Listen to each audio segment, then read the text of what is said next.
Imagine discovering a stranger has been secretly living in your home. This isn't just a nightmare. It's a chilling reality I faced. Stay tuned to uncover the terrifying details of this real-life horror story. When I was 22, I decided to rent out the basement apartment in my parents' house.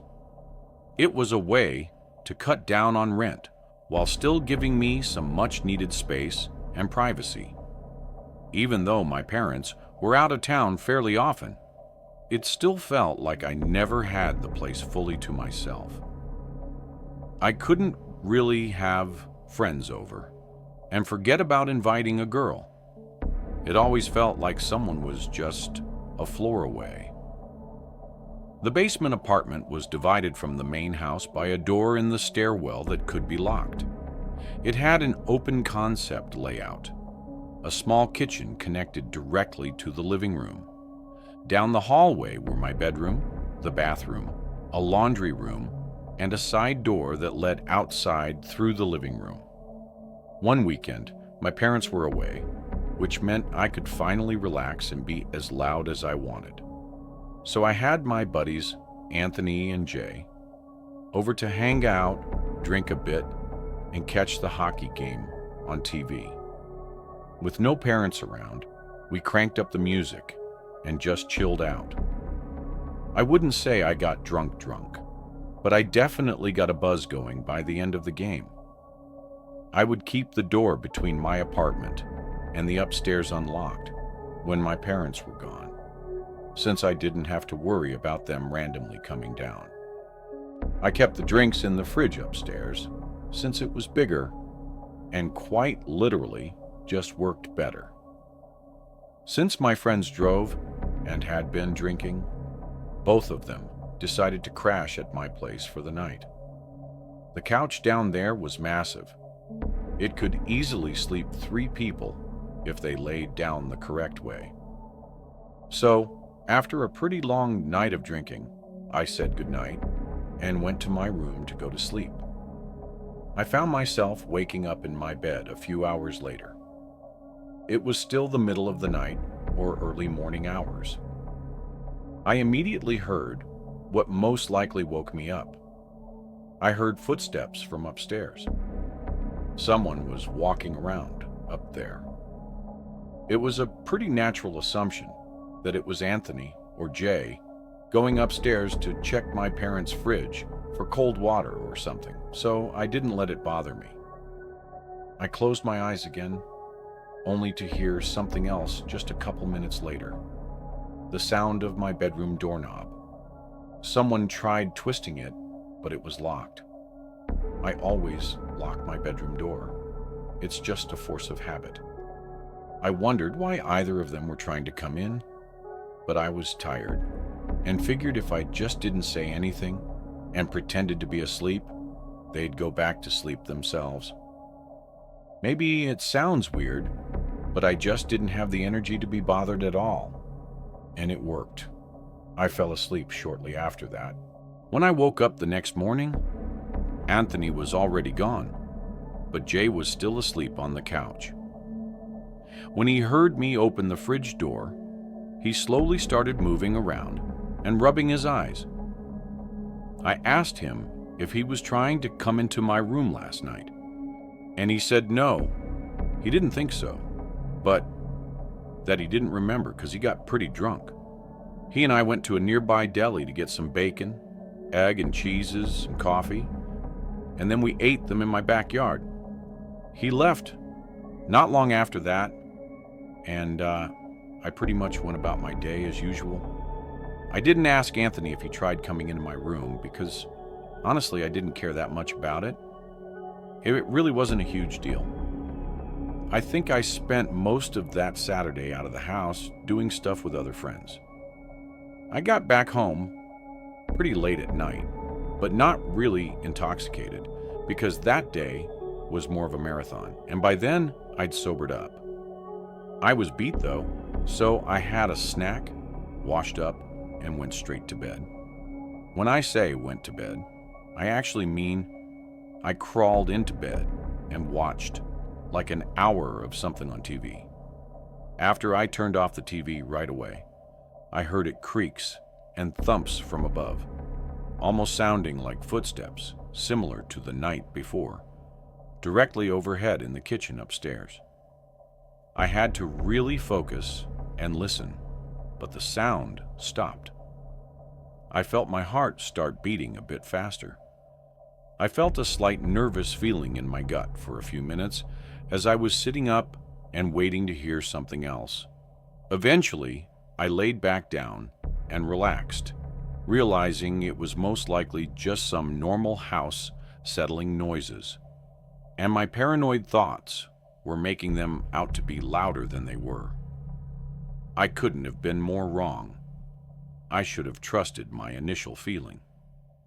When I heard the doorknob to my bedroom door move again, I sprang up so quickly that you'd think I was about to get hit by a bus. The doorknob only moved for a couple seconds like it did the night before, but tonight there was a light knock at the door, followed by the doorknob. I didn't say a word. I reached for my phone, which was on the bed, and started texting my family, along with Anthony and Jay. I knew the chances of it being one of my friends were next to zero, but deep down, I was hoping one of them would by some chance respond back, saying, "Yes, it's me." My parents didn't answer the phone. They must have been asleep. They were not supposed to be back until Monday. There was no way I was about to say, "Who's there?" I quietly got out of my bed and hid behind the corner dresser, grabbing a blunt object in the scary chance that whoever was out there would kick the door down and rush the bed. I'm not kidding. I think 10 minutes went by and I didn't move from this spot, but there wasn't another set of knocks. I called 911 finally and whispered as quietly as I could while still being loud enough to hear. I waited on the line with a 911 operator until the police arrived. Since I didn't feel safe exiting the room, I asked the operator if she could tell the police to meet me at my bedroom window. Once an officer was outside my window, they gave it a tap and I went to open it. Thank God I was on the first floor. I handed him the key to the side door, and moments later, I heard the entrance to my apartment open. It was only then that I left my bedroom and was greeted by 2 officers. I turned on all the lights. My apartment was small, with not many places to hide, so the search down there was quick. Then, we went up to the main floor of the house and searched it. Nothing. And then we got upstairs. I told the officers what each room was before they'd enter. It was when they entered my parents' room that I heard a commotion about 30 seconds later. I was outside in the hallway when I heard it. I took one peek into the room and saw 2 officers yelling at someone under my parents' bed. I felt a knot in my stomach. I was told to wait downstairs. It was minutes later that they were walking down a tall, dirty, scary-looking man in a sweatshirt and shorts. They asked me if I knew this man, and I said of course not. The look of hate that man gave me was haunting. He looked like he could have been homeless, crazy, or both. Once he was out of the house, I felt a million times better. The police told me that if I or my parents wanted to follow up with this to call the precinct. After they left, the first thing I did was text every family and friends group chat I had. Being that it was so late, only a few people responded. I called my parents first thing in the morning to explain what happened. They were, of course, in awe, as anyone would be. But because the man was homeless and nothing was apparently stolen, my parents didn't pursue any legal action. I feel like it's possible I left the front door unlocked that night. Jay and Anthony came over, and he simply walked right in when we were blasting music. or a scarier thought. He could have been in the house for much longer than that, and we just never knew. But first, did you know that 98% of people who watch my videos aren't subscribed?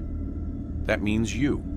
And yes, I am speaking specifically to you. Probably aren't.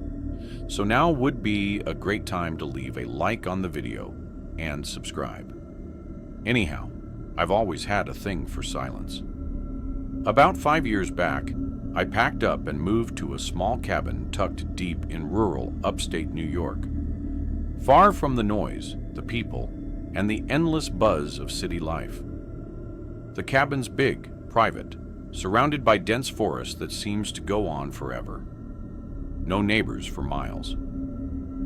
Out here, the only sounds are the wind rustling through the trees and the occasional bird call echoing from somewhere in the distance. It's quiet, peaceful, just how I like it. Most days you'll find me out on the lake behind my cabin. I fish, a lot. It's where I clear my head, forget the world, and just breathe.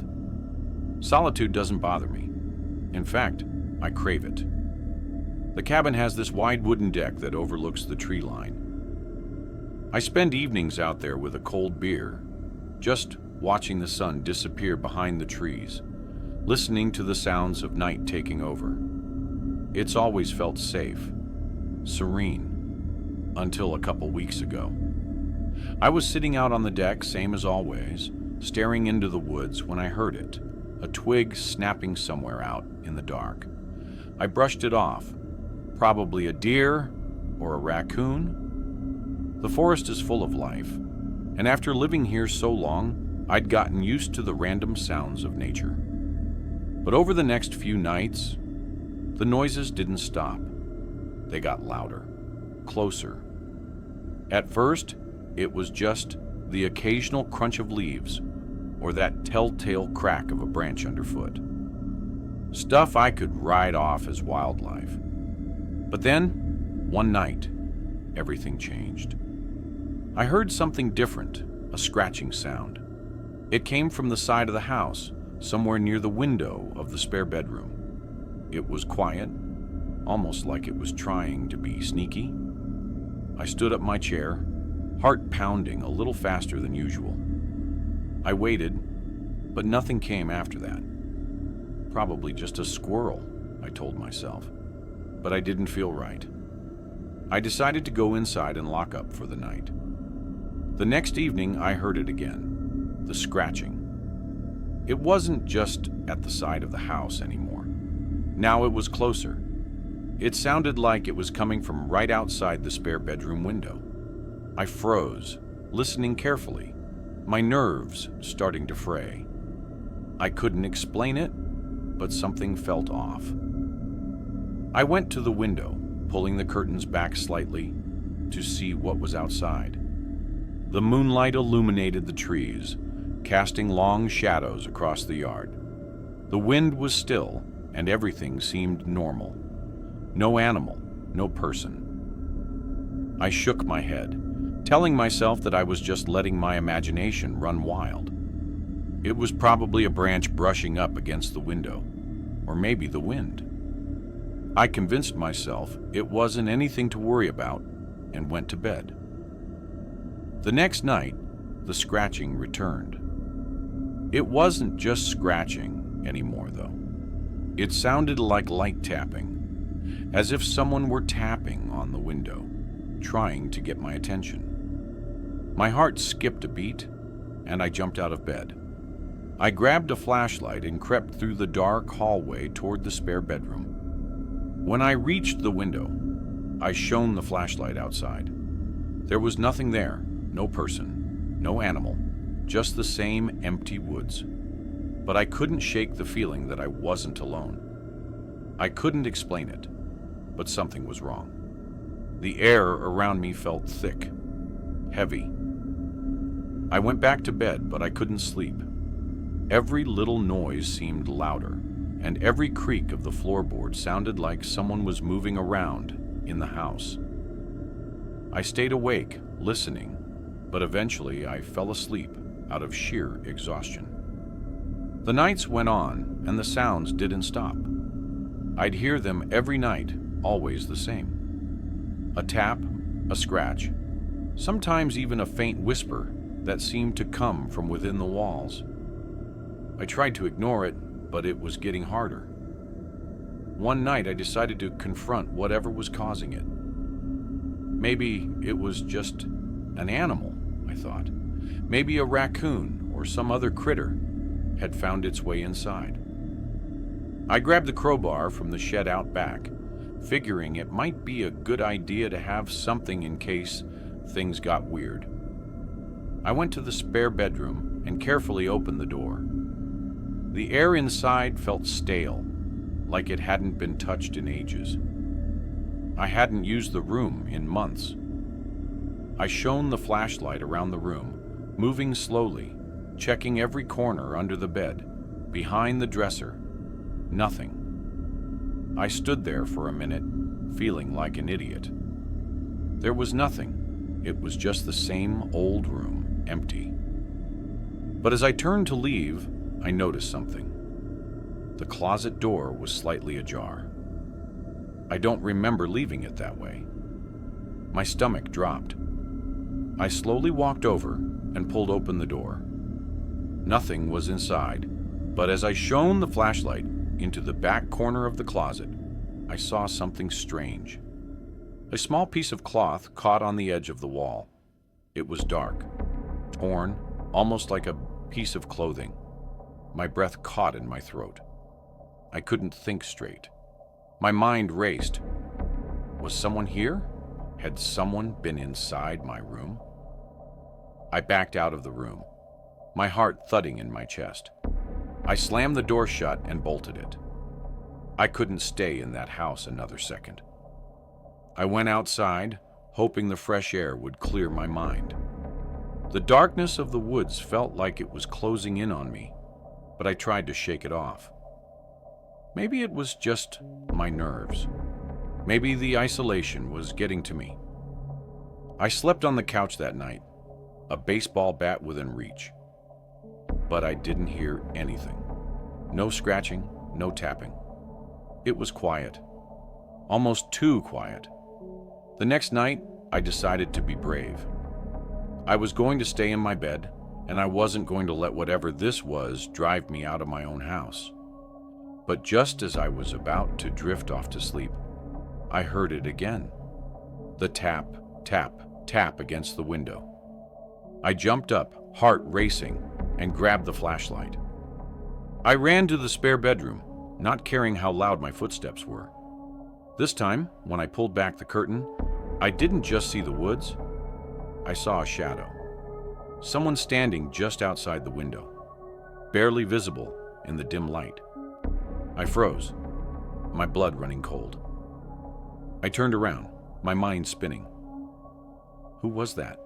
What were they doing here? I didn't want to believe it, but there was no denying it now. Someone had been outside my house, and they had been watching me. I ran to the phone and called 911, my hand shaking so much that I could barely dial. The operator answered, and I could barely speak through the panic in my voice. "Someone's been outside my house," I said, "and I think they're still here." I gave them my address, and they said they'd send someone out right away. I hung up and looked around the room. I needed to leave. I couldn't stay here anymore.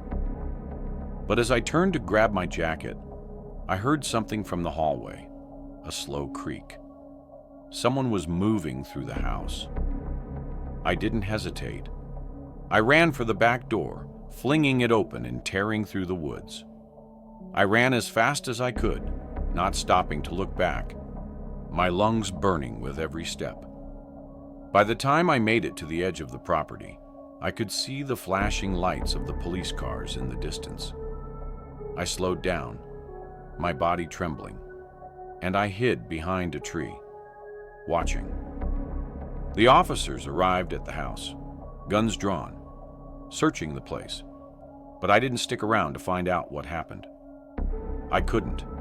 I knew that whatever or whoever had been in that house, it wasn't done.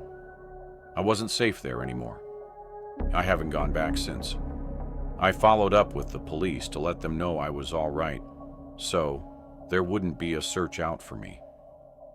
The cabin is still there, sitting alone in the woods, but it doesn't feel like home anymore.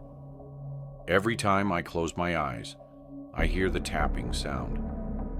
I don't know who was in my house or what they wanted, but I know one thing for sure.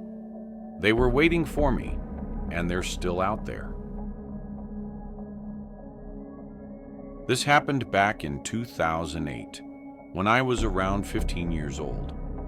My parents were out for the night at the casino, which meant I had the house to myself, just me and our dog, Abby. It was close to 11 p.m.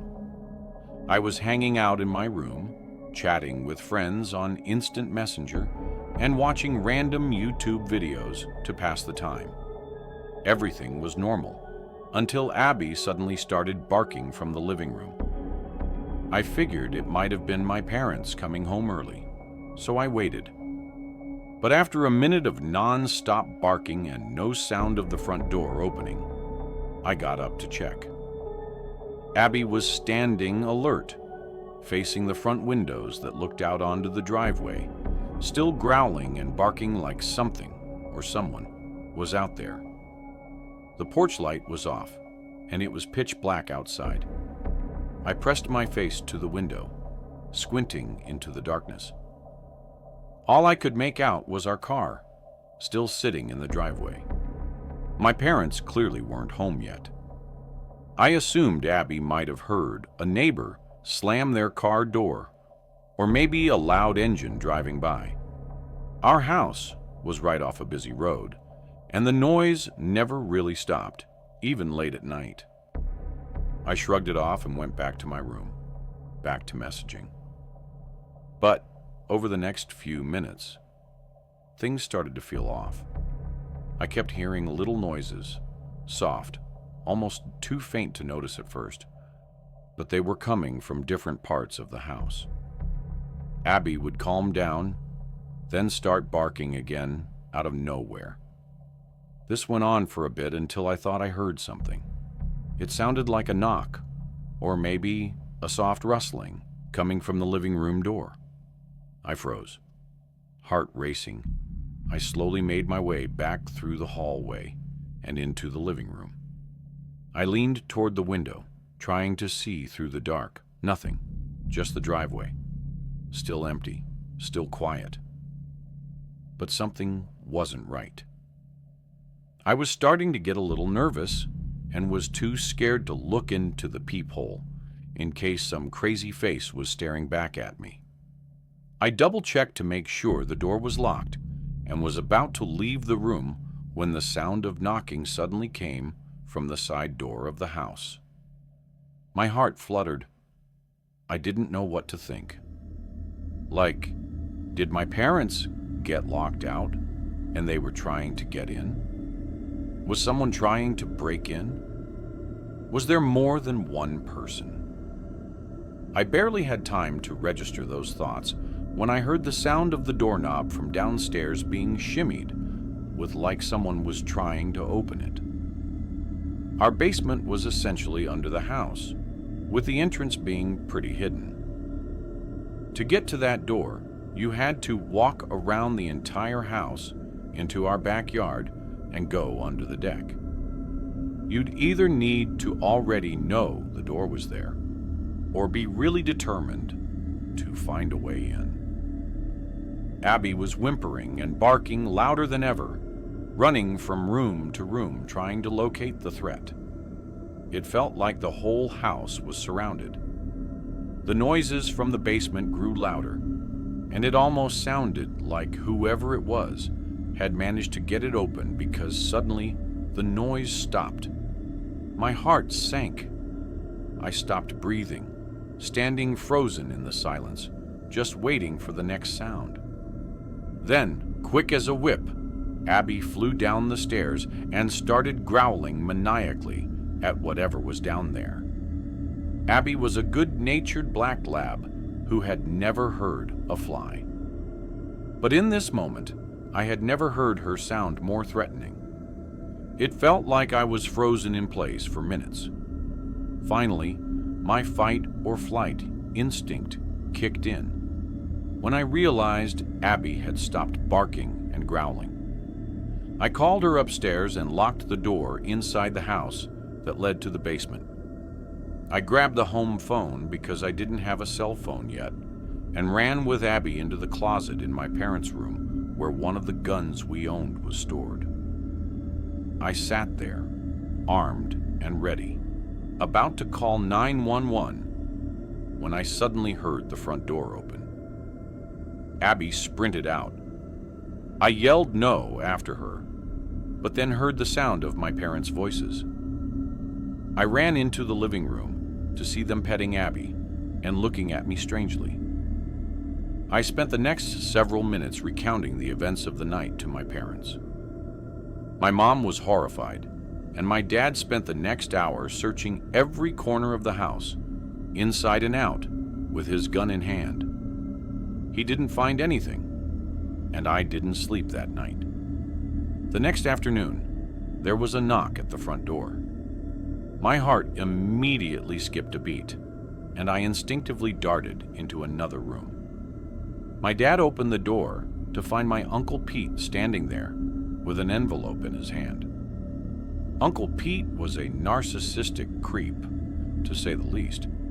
He always mistreated my aunt and acted very weird around the kids and cousins at family parties. Nothing illegal, as far as we knew, but he just had this way about him. You knew to try to avoid him. Growing up, I always felt a bit anxious whenever he talked to me. I can't remember anything specific he may have said, but his overall demeanor was unsettling. Even adults who spent too much time around him said he made them uncomfortable. I played softball, and his daughter, my cousin Kate, played in a league a few years below mine. I loved my cousin and always felt bad for her, having such a creepy dad. So I would often give her tips or help out her team with pitching and fielding lessons. My mom and I eavesdropped from another room and overheard Uncle Pete say something like, "I tried to stop by last night to drop it off, but no one was home." I guess I couldn't hear much else, but shortly after I heard my dad slam the door shut.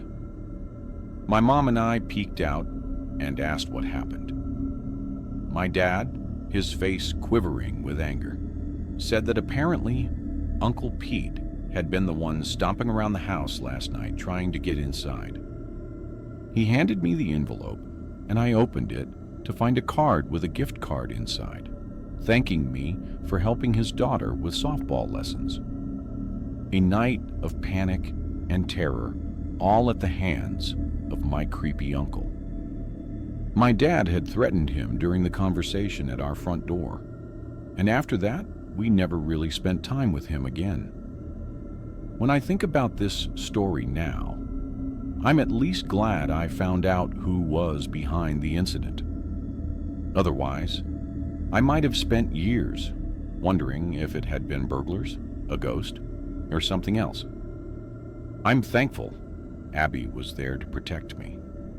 She most certainly scared him off when he was trying to get in through the basement. But even so, I'm still left with so many questions. What the hell was he thinking? Why did he need to drop that card off so late at night? Why didn't he get the hint that we weren't home when no one answered the front door? Why wouldn't he try calling the house to see if we were home? And worst of all, what would have happened had he gotten inside? If you enjoyed this video, don't forget to hit the like button and subscribe to the channel for more amazing video. Turn on the notification bell so you don't miss any updates. Alright, that's it for today. Take care, and I'll see you in the next one. It was just another lonely night shift at a quiet dive bar, until a mysterious man and woman walked in. What seemed like harmless small talk quickly turned into a nightmare, and I realized too late. They were watching me, planning something far worse than I could ever imagine. My name is Cadence. I work the closing shift at a small dive bar in the quieter part of my town. The place is right off the highway, but the parking lot also has a back entrance that's available to the general town. It's nothing fancy, just a dimly lit spot where the regulars know each other by name, and the jukebox has been playing the same rotation of classic rock for years. Most of our customers are locals, truckers passing through, and the occasional lost tourist looking for a stiff drink. I like it though. The routine is predictable. The tips are surprisingly decent, and I've learned how to handle the usual bar crowd. The talkers, the flirters, the quiet drinkers, and the ones who just want to be left alone. Weekends are obviously a lot more hectic, but the thing about working during the week is that I'm expected to work my night shifts alone. I don't even get a bar back to pop in now and again. Yeah, it's obviously easier work and slower during the week, but I miss the company of my coworkers. I tend to be pretty vigilant during my shifts because we do get the occasional bar fight, considering the kinds of crowds we attract. That's why I clocked the guy immediately. It was sometime after 1 a.m. on a Tuesday when he walked in. If I had to guess, I'd say he was in his late 40s, but he was extremely clean-cut and well-groomed.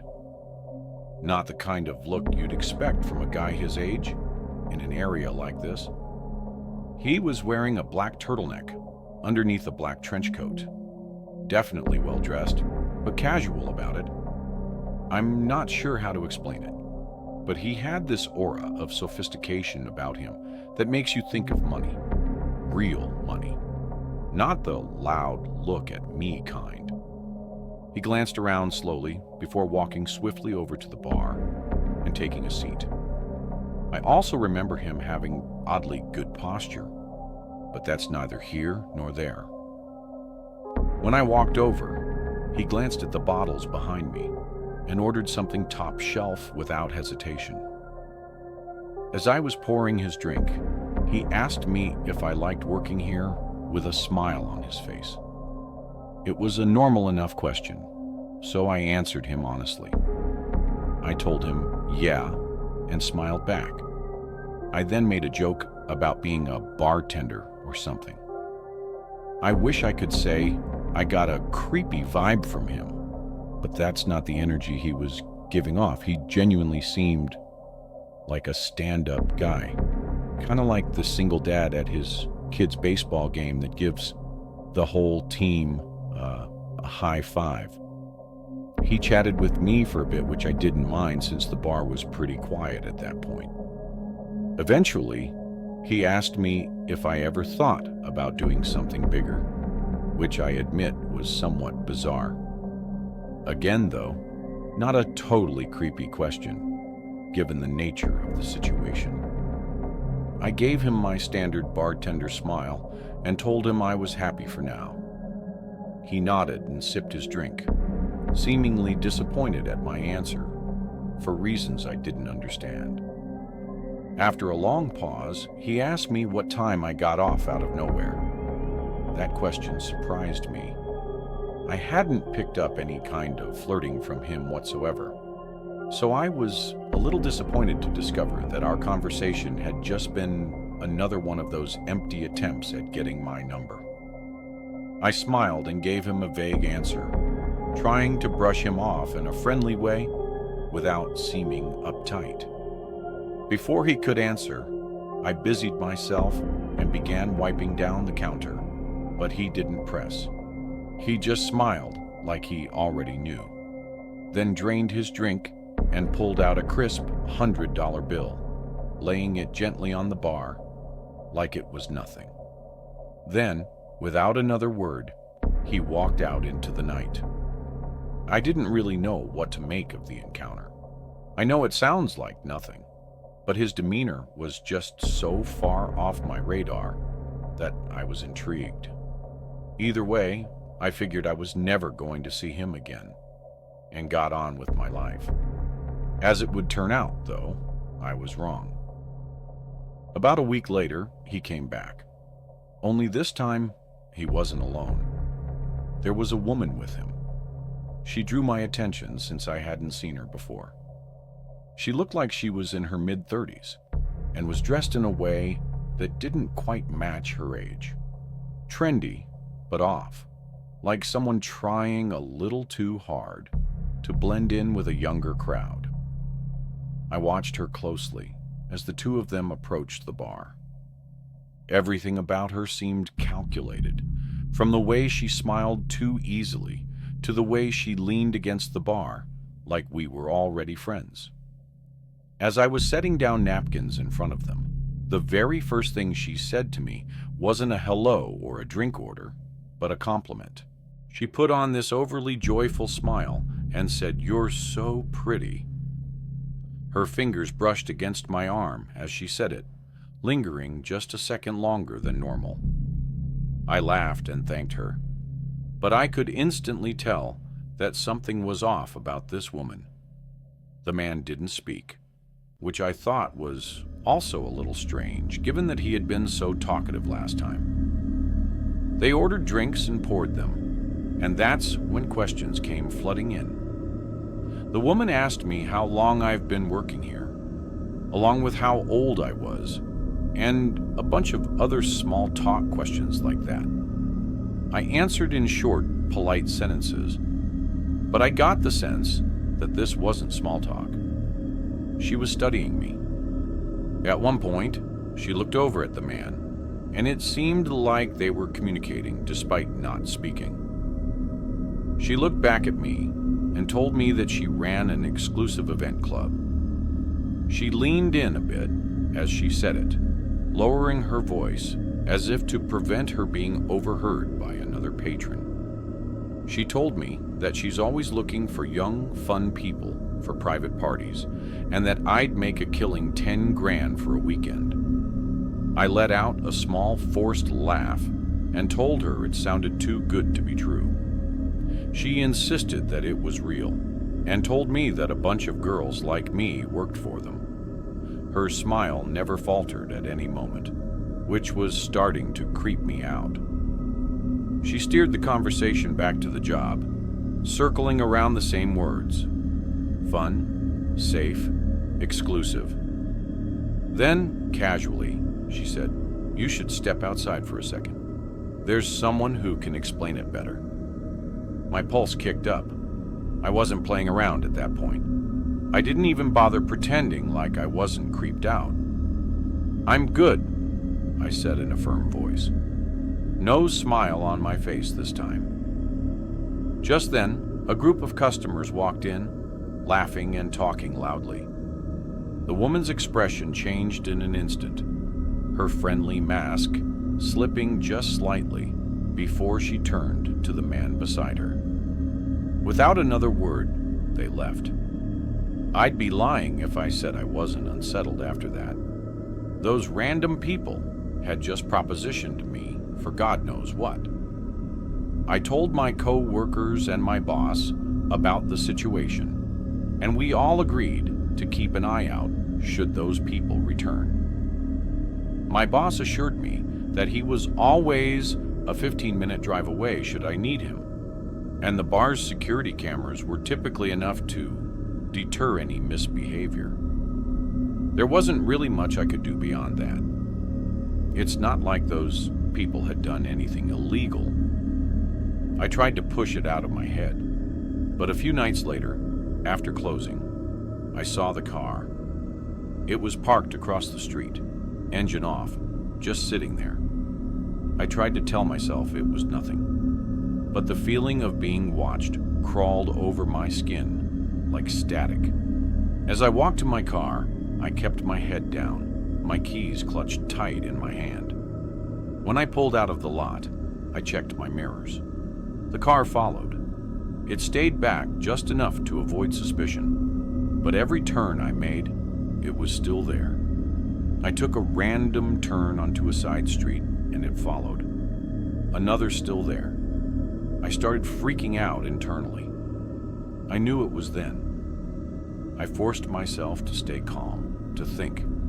Then, without hesitating, I navigated and pulled into the parking lot of a police station, gripping the wheels so tightly my knuckles practically turned white. The second I pulled in, the car sped off. Nothing happened after that for a while, but I knew it wasn't over. It turned out I was right. It was a slow weekday shift, barely anyone coming in. By midnight, I was wiping down the counter, half thinking about closing early, when the door creaked open. It was the woman. I immediately sent my boss a text as inconspicuously as I possibly could. I looked back up, and the woman was staring at me with that same artificial smile. She walked slowly to the bar and sat down with her hands folded neatly. I was debating just telling her to leave when she said, "Thought I'd come check on you." My stomach started twisting, but I did my best to hide it. I told her we were about to close and that she had to leave, but she made this pouty face and asked for just one old-fashioned. But first, did you know that 98% of people who watch my videos aren't subscribed? That means you. And yes, I am speaking specifically to you. Probably aren't. So, now would be a great time to leave a like on the video and subscribe. Anyhow, I used to work the night shift at a gas station / convenience store off a quiet stretch of highway.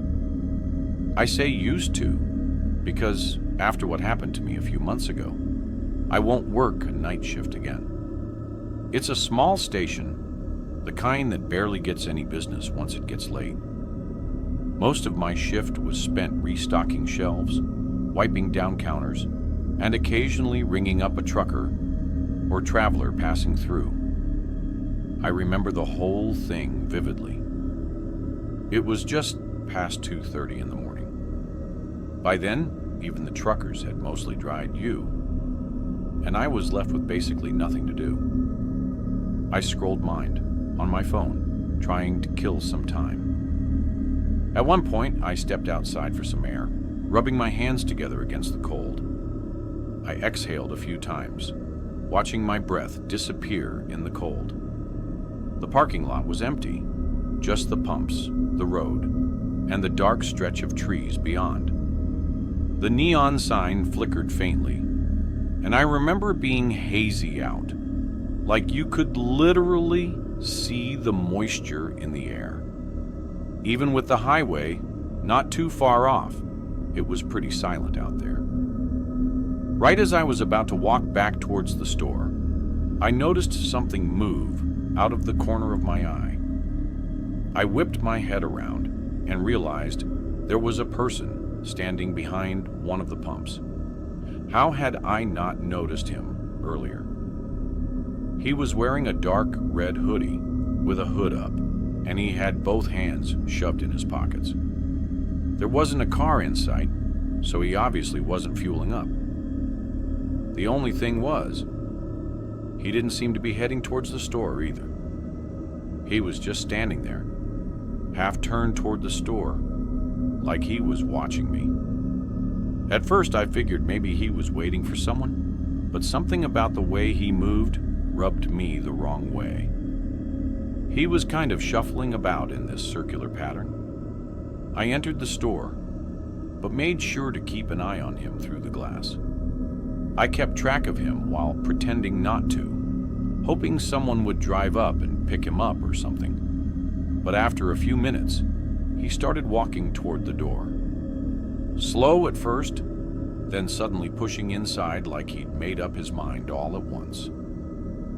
He walked up to the counter but didn't say anything right away, just stared at me like he was sizing me up. Then, in a rushed, almost rehearsed way. He muttered that his car had broken down just before the pumps. He said he needed a jump, or maybe just a little gas to get to the next town. I was literally shocked. He wasn't even trying to make his story believable. Like, I couldn't believe he actually expected me to buy his BS story. I offered to call a tow truck instead. No, he said too quick, shaking his head. He just needed a flashlight. Maybe some help checking under the hood. Something was definitely off. That much was true. The way he spoke, the way he watched my reaction. It felt like a test. To be fair, though, people walking into gas stations at that hour are usually a little strange. And I started wondering whether he actually needed help and was just an odd person or on something. I asked him where his car was parked, and he told me it was just beyond the highway entrance. I was obviously skeptical, but then he pointed at the monitor behind me.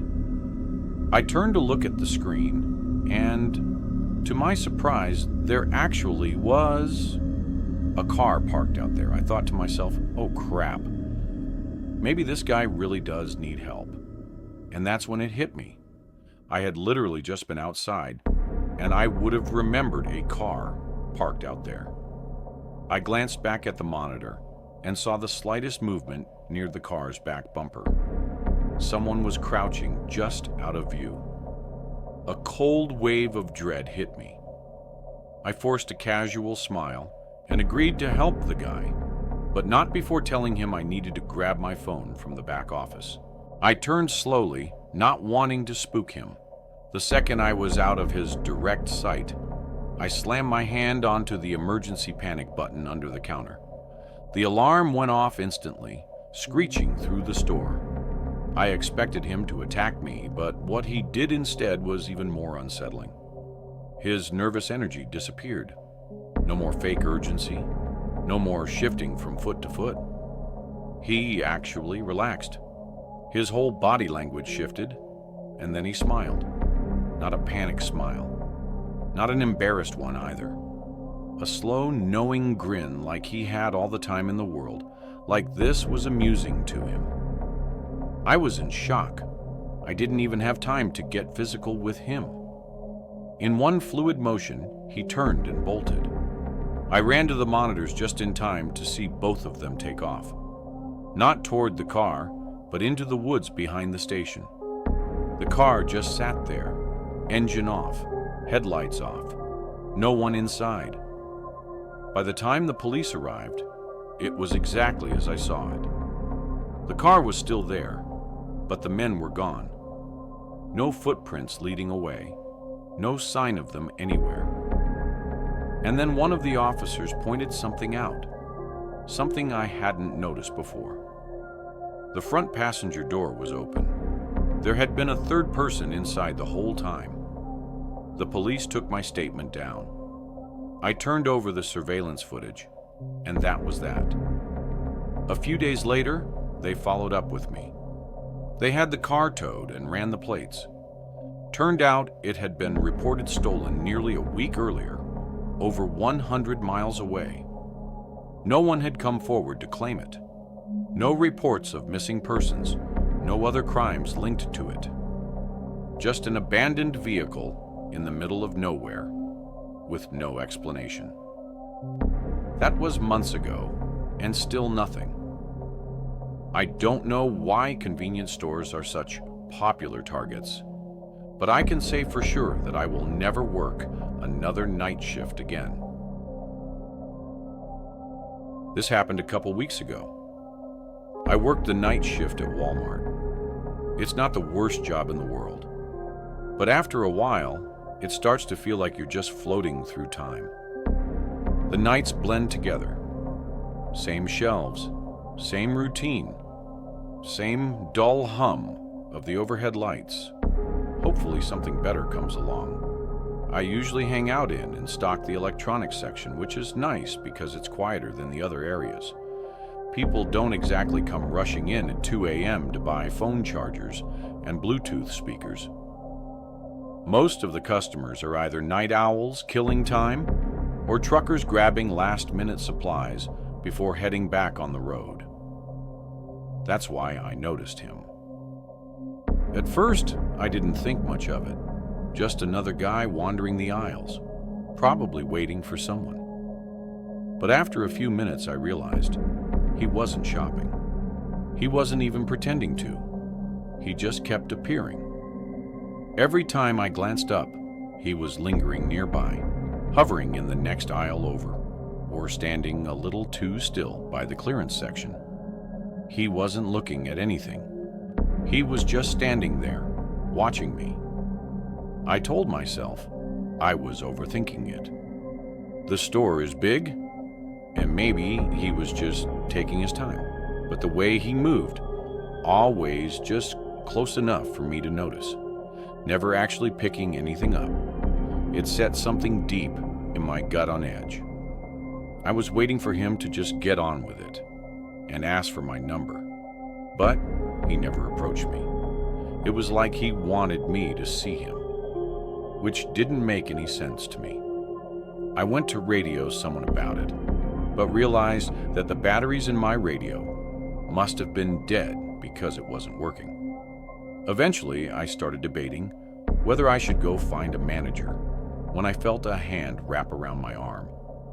I nearly jumped out of my skin, but before I could react, a woman's voice rang out loud, friendly, overly familiar. She exclaimed, "There you are," before going on a little spiel about how she had been looking all over for me. I turned, completely thrown off, and saw a woman I had never seen before in my life. She was smiling, her grip firm on my arm, like we were old friends reuniting.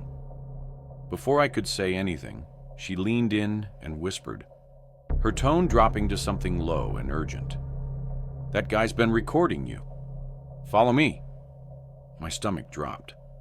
I turned my head slightly, just enough to glance back. The man was still there, only now he wasn't even pretending to browse. He was staring right at me. A cold wave of fear crept over me. I let her pull me. I didn't even question it. The way she grabbed my arm, the way she spoke so loud and casually, like we were two old friends reuniting. I clung to it. I was beyond grateful that someone had realized what was going on and put herself in an uncomfortable position just to help me. She kept up the act as we walked, rambling about something. Maybe a trip she had taken, maybe an inside joke we supposedly shared. I barely processed the words. My thoughts were stuck on him. Had he really been recording me? That was creepy as hell. I wanted to know if he was still following us, but I couldn't muster the courage to turn around just yet. The woman steered me through the aisles, moving fast. I barely noticed where we were going, only that we were going, that the distance between me and that man was growing. In all honesty, I was kind of expecting her to quit the pretending to know me at some point, but she kept it up. At one point, it was getting a little uncomfortable. So I glanced behind me, and to my relief, that man was no longer following. The woman kept pulling me forward, though. I told her that we were good now, and that we should probably go find my manager. But she just squeezed my arm tighter, telling me that he was lurking somewhere. I thought to myself, so what? What's he gonna do in a store full of employees? I was obviously worried at first because no one was around.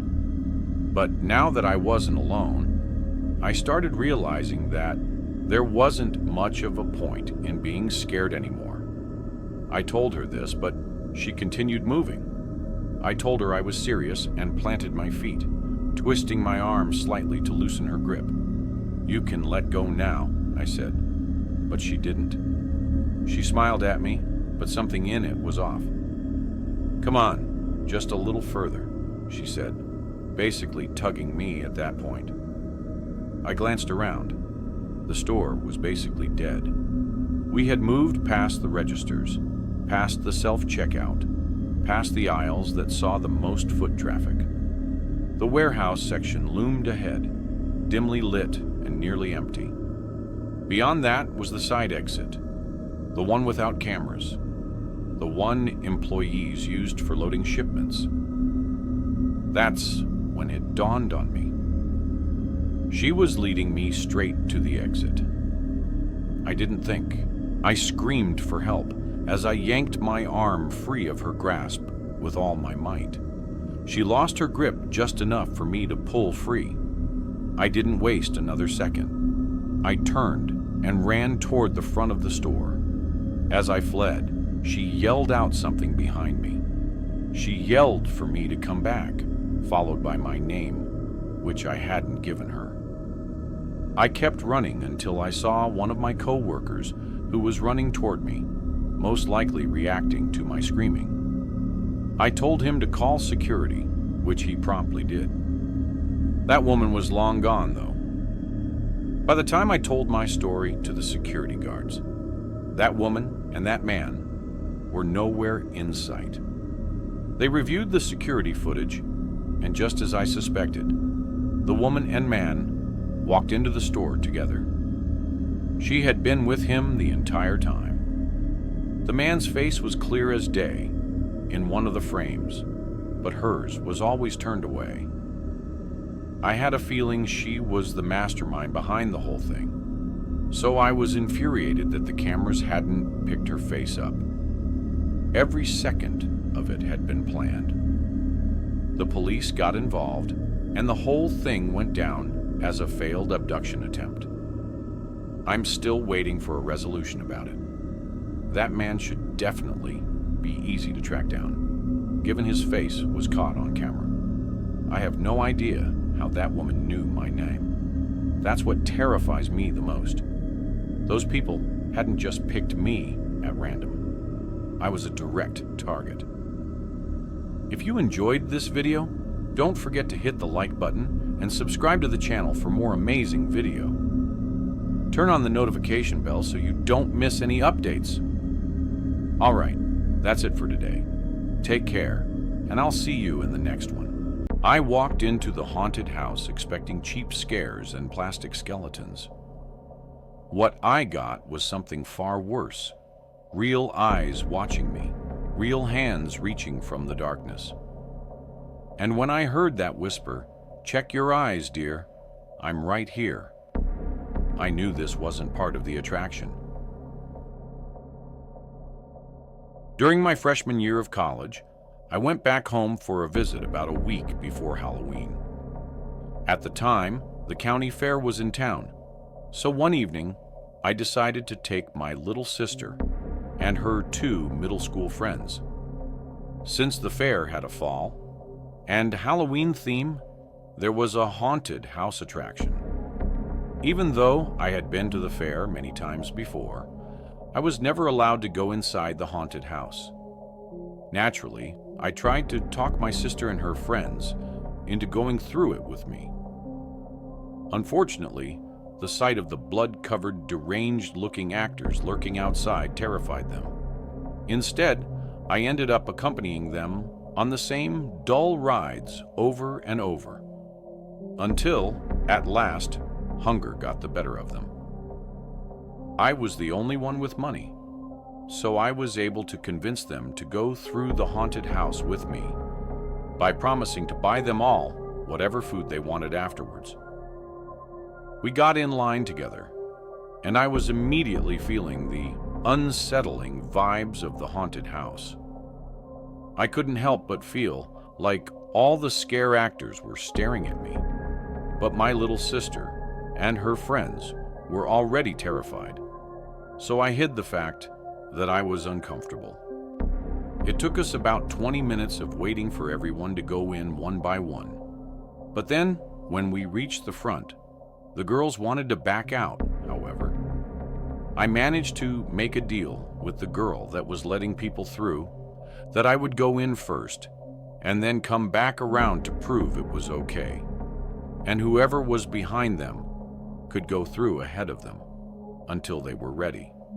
After settling things, I entered the haunted house alone, finding myself lost in a dark, claustrophobic maze of narrow hallways filled with fake smoke. The only lighting came from the obvious spots where some guy with a chainsaw or machete would jump out. I got scared once or twice, but it wasn't that bad, as the actress would usher me forward right after. Then, as I was going down the longest stretch of hallway, I was suddenly shoved from my right. I was caught off guard and tumbled to my left, collapsing to the floor just as a door slammed shut. I was sealed off in total darkness. I wasn't sure if this was still part of the experience, so I quietly asked if anyone was there. A voice that sounded like an old woman asked in reply, "Can I borrow your shirt?" I freaked out and instantly got back on my feet. I reached for my phone to use the flashlight, but when I looked around, I realized I was in a tiny storage room filled with nothing but mannequins. They were all pointed to look at me in the center of the room, and half of them were wearing costumes like the scare actors, while the rest were completely bare. I couldn't see the exit or the woman, so I shouted at her to show herself. That's when she said, audibly smiling, "Check your eyes, dear. I'm right here." I snapped around to look at where the voice came from. She stood among the mannequins, as pale as their plastic skin, but wrinkled and sagging. She wore nothing on the top half of her body but a lacy red bra. I asked her who she was, but as I was speaking to her, the door behind me quickly opened and shut again.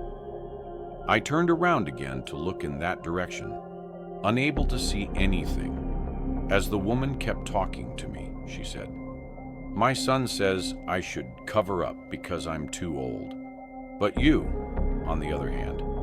I knew I was no longer alone in the room with this woman. There could have been any number of people lurking behind the mannequins, but my phone's flashlight was too useless to reveal them no matter how much I spun around looking. Finally, however, I was able to find the door I had fallen through. Just as I heard the first footsteps around me, I screamed and ran for it. I managed to get the door open with my left hand, but somebody grabbed my other wrist and started to pry my phone away. I turned to them and kicked as hard as I could. They staggered back, but in my rush to claw my way out through the door, I dropped my phone. I didn't have time to care. I just ran right outside the door. I collided straight into someone. We scared the shit out of each other before I realized he was just a regular person going through the haunted house. But I didn't linger.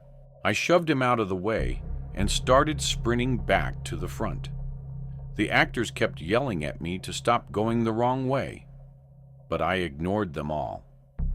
Finally, I came out the front entrance and started yelling at the attendant that something was horribly wrong. Sadly, she just looked at me like I was crazy. I realized everyone was gawking at me, trying to hold back their laughter, as they thought I'd gone hysterical after getting scared by the haunted house. Then I noticed my sister and her friends were gone. I shook the attendant until she told me that one of the actors had scared them off. Then I went looking for them frantically. I was scared to death. They had been grabbed by the same people. But then I found them at a food truck. I asked them what they were doing there, and they said the man inside was giving them free churros. I could tell by the smile on that creepy old sicko's face that there was something sinister going on with him too. So I ripped them all away and took them home. They complained the whole way, but I wasn't going to risk being there for another second. To this day, nobody fully believes me when I tell them what happened that night. Even I sometimes catch myself wondering if the whole thing really happened the way I remember it. But I know better.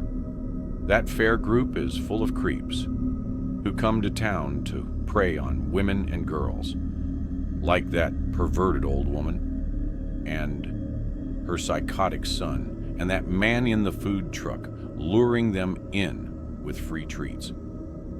The rest of the employees are just enablers who work to isolate the victims and turn a blind eye to what happens to them. But first, did you know that 98% of people who watch my videos aren't subscribed? That means you. And yes, I am speaking specifically to you. Probably aren't. So now would be a great time to leave a like on the video and subscribe. Anyhow, when I was a freshman in college, I was still living in my rather small hometown. I hadn't decided on my major, but my passion was in theater. However, the school didn't have much of a theater program, and outside of that, there were few, if any, acting opportunities in town. Then one day, I saw a flyer calling for volunteer scare actors for the haunted house at the upcoming fall festival. Obviously, I jumped on the opportunity, even though it wasn't a paid gig. In the weeks prior, I went out to rehearse my role. It was a super low budget operation inside a small warehouse, and the entire haunted house was a set put together with paper-thin walls. I was meant to be a vampire, but unfortunately, not a genuinely scary-looking one, but a classic Dracula-style vampire. I was supposed to jump out at people from my hiding spot, do some vampiric hissing and screaming while baring my vampire teeth, then reset for the next group. It felt really cheesy, and I didn't expect it to scare anyone over the age of 10. But with the makeup and prosthetics, I was sure nobody would recognize me, so I decided to go all out. On the night of the festival, the crowd was a lot bigger than I expected, so I knew I was in for a long night. Inside the haunted house, people were coming every 30 seconds, non-stop for hours. A lot of them weren't that scared by me, but most people were startled at least. Some did act genuinely afraid. However, others just laughed at me. None were worse than these. 2 douchebags I saw about halfway through the night. They seemed about my age, but they were piss drunk. They laughed at me hysterically when I jumped out at them, but it got much worse than that.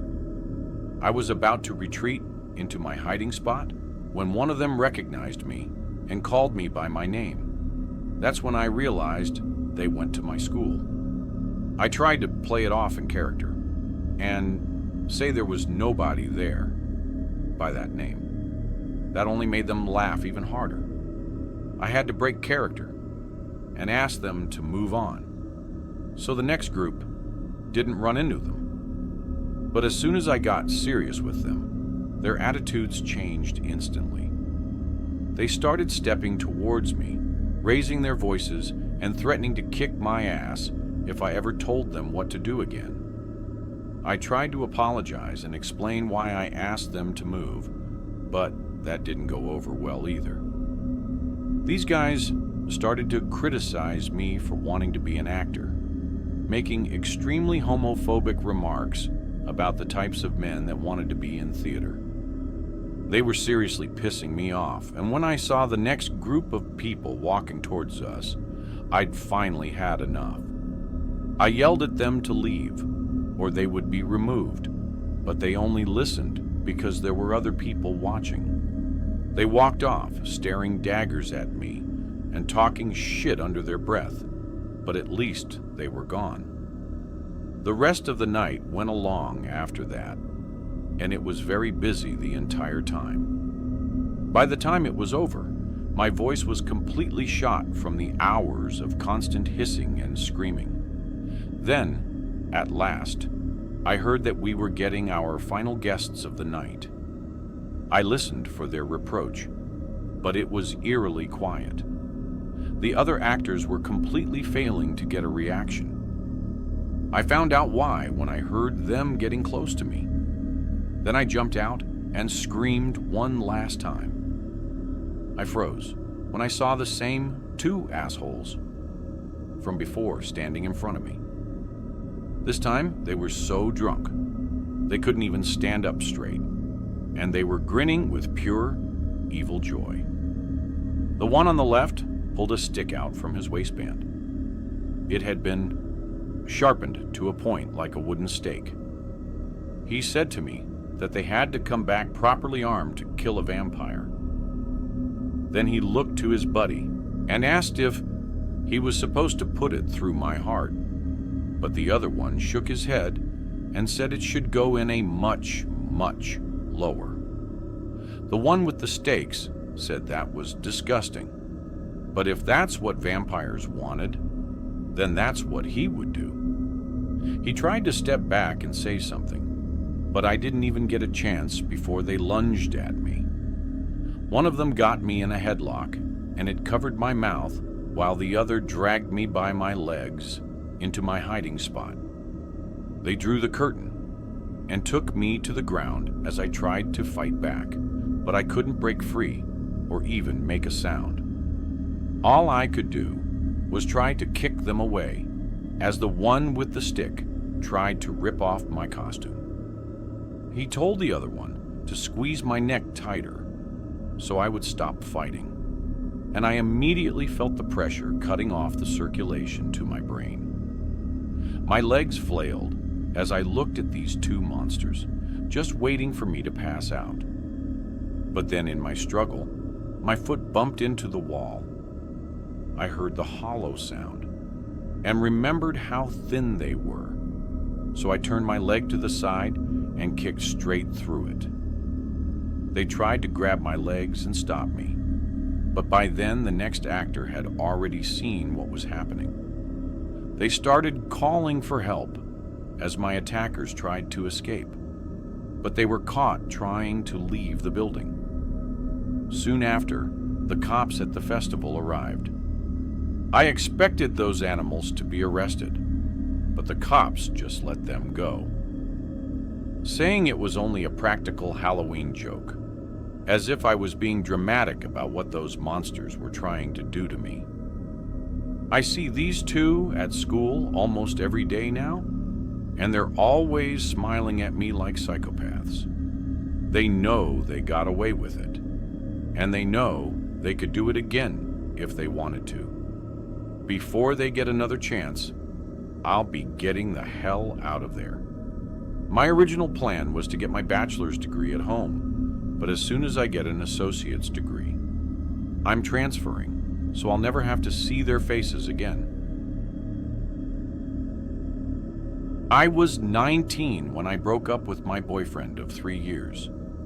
He was abusive during our entire relationship, and when I finally managed to end things, he left me traumatized and took all my friends with him. In my freshman year of college, I got in with an entirely new group of friends who didn't have any connections with my ex to my knowledge at the start of our sophomore year. One of my new friends got their first apartment. Once we were settled in for the new semester, they finally planned their housewarming party in mid-October. By then, the local amusement park had started their annual Halloween event, so they had everyone get tickets to it for the day after the party. In fact, the entire party was Halloween themed, which I absolutely hated. I had always been easy to scare, especially while still recovering from years of abuse. So I was the opposite of thrilled. When they put on a horror movie, I had to sit through the entire thing while basically hiding under a blanket. Unfortunately, when that one was finished, they put on another. I tried to convince everyone to watch something else, but it seemed like nobody wanted to listen to me. So I figured I only had one option to get through the night: drink ahead of everyone else until I was drunk enough to pass out on the couch.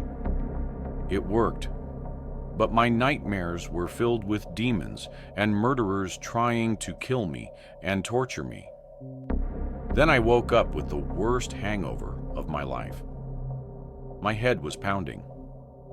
I was nauseous, anxious, throwing up and sweating out all the water I tried to drink.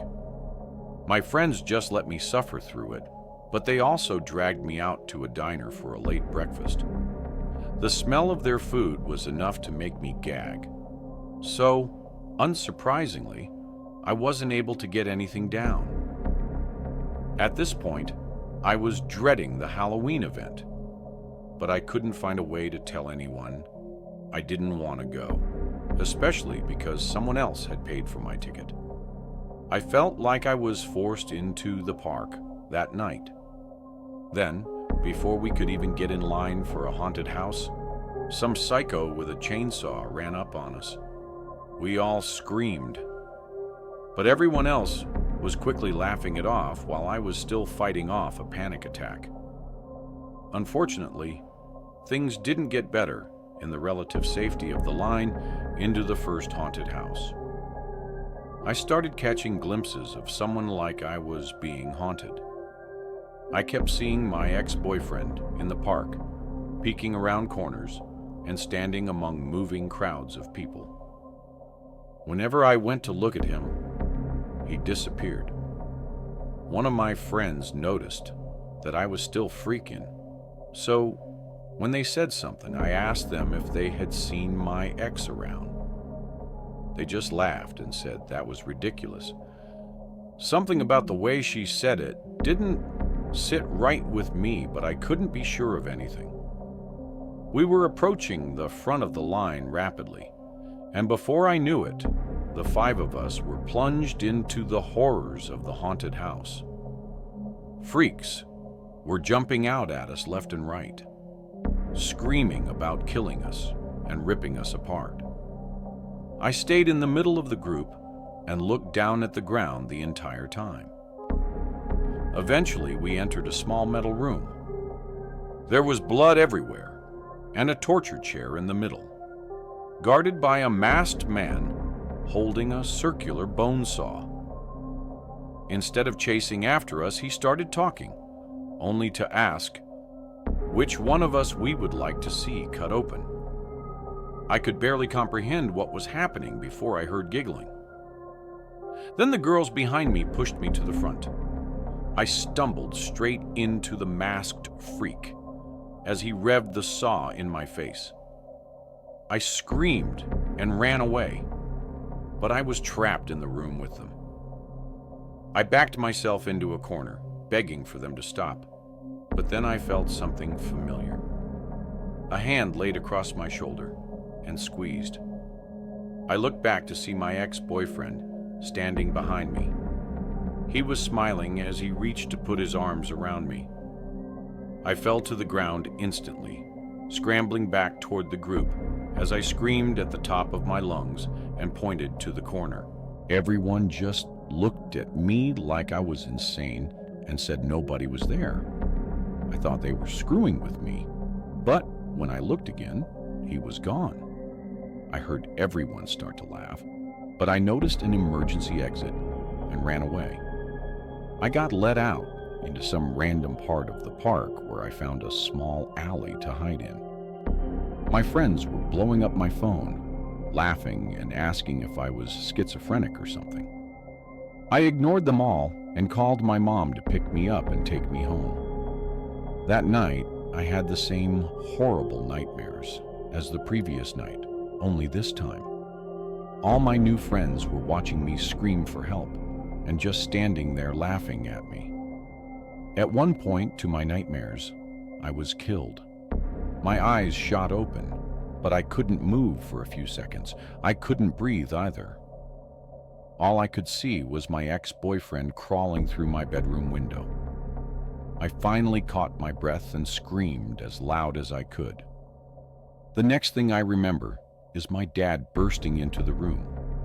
But my ex was gone, and the window was only open by an inch. I don't know if I blacked out from fear and didn't remember him leaving, or if it was just another nightmare. It's been a few months, and I don't associate with any of those people anymore. However, I still wonder what really happened. To be honest, I don't know if they actually set me up like that, or if I just let them stress me out to the point that I had a mental breakdown. One thing that's strange to me is that my ex had been persistently trying to reach out to me for months, but then he stopped that same night. All I know is I won't let people treat me like that anymore, and I won't go into another haunted house for the rest of my life. If you enjoyed this video, don't forget to hit the like button and subscribe to the channel for more amazing video. Turn on the notification bell so you don't miss any updates. All right, that's it for today. Take care, and I'll see you in the next one.